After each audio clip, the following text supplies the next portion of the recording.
Morning with Farah.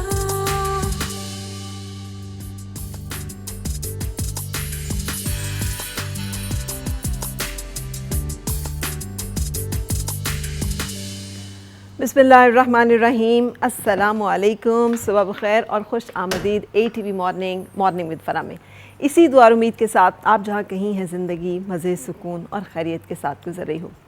आज ना मैं आपके साथ एक स्टोरी शेयर करना चाहती हूँ जो मुझे बहुत अच्छी लगी। ये कहानी एक ऐसी खातून के बारे में है जो एक एवरेज हाइट की खातून है, जो स्पोर्ट्समैन बिल्कुल नहीं है, लेकिन उसने 10 गिनीज़ वर्ल्ड रिकॉर्ड्स जो हैं वो जिसे कहते हैं ब्रेक किए, हासिल किए, टाइटल्स हासिल किए। और उसमें जो है माउंट एवरेस्ट को सर करने से लेकर टफ़ तरीन एनवायरनमेंट एंड क्लाइमेट में सर्वाइव करने से लेकर लंबी तरीन जो मैराथन्स होती हैं दौड़, उसमें शामिल होना और रिकॉर्ड्स जो है वो ब्रेक करना, और ये सब चीज़ें जो हैं ये हमें ये भी हम सोच सकते हैं कि चलें हो गया होगा, लेकिन इसके पीछे जो मोटिवेशन और इंस्पिरेशन है वो बहुत खूबसूरत है। ये मरिया एक ऐसी खातून है कि जो एमिरेट्स की एक स्टीवर्ड थी, और एक दिन जब उनका जहाज़ बांग्लादेश में लैंड करता है तो बाहर निकल के वो घूमती फिरती हैं और वहाँ पे वो देखती हैं कि कितनी गुर्बत है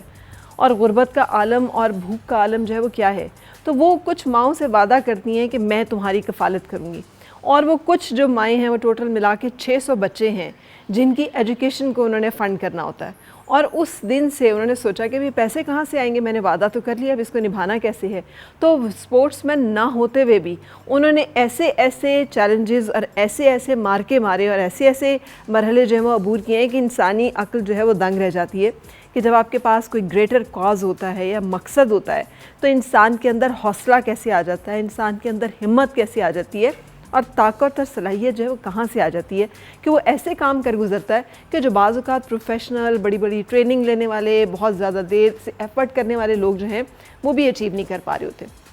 उससे भी मज़े की बात यह है कि वो ख़ुद गुर्बत में पली हुई एक ऐसी बच्ची जिसको उसकी माँ ने पैदा होने के बाद छोड़ दिया था, और उसको एक रेफ्यूजी खातून ने पाला, और बहुत सारे बच्चों में से वो भी एक बच्ची थी। लेकिन उसने किसी की गुर्बत और इंसान, किसी एक ऐसे इंसान की तकलीफ़ देखे जो उसके ना ज़बान की उनकी दोस्ती है, ना उनका कोई कल्चरल साथ है, वो एक जगह पे देखती हैं कि इंसानियत जो है उसको ज़रूरत है मदद की, तो वो सोचते हैं कि मैंने इसको बस करना है, और उसके लिए उन्होंने ये सब कुछ किया। जब ऐसे लोगों को देखते हैं ना हम, तो हमें लगता है कि दुनिया में अच्छे लोगों की कमी नहीं है। और रोल मॉडल्स की जब बात होती है तो फिर हमें ज़रूर सोचना चाहिए कि हमने किन लोगों को आइडलाइज़ करना है और किन लोगों को अपना रोल मॉडल बनाना है। इससे बेहतरीन मिसाल इंसानियत की और इंसान दोस्ती की और इंसानियत की खिदमत की कम ही हमें अपने इर्द गिर्द देखने को मिलेगी। सो जब आप भी ज़िंदगी में नाउमीद और मायूस हो रहे हों, या आपको लगे कि दुनिया जो है वो एक बुरे लोगों के रहने की जगह है, या आजकल अच्छा नहीं होता, तो इस तरह की कुछ स्टोरी ज़रूर सुन लिया करें। ख़ुद को भी आगे बढ़ने के लिए मोटिवेशन मिलती है और जीने की उम्मीद भी। सो इसी के साथ मैं एक ब्रेक के लिए रुकूंगी, और ब्रेक के बाद आपकी मुलाकात ऐसे ही कुछ मेहमानों से भी कराऊंगी जिनकी अपनी कुछ जर्नीज़ हैं, उनकी अपनी कुछ स्टोरीज़ हैं, और उसमें हमारे लिए कुछ और बातें हैं। लेकिन ब्रेक पहले। और मिलके गुनगुनाए हैं गुमशुदा जो खुशियाँ।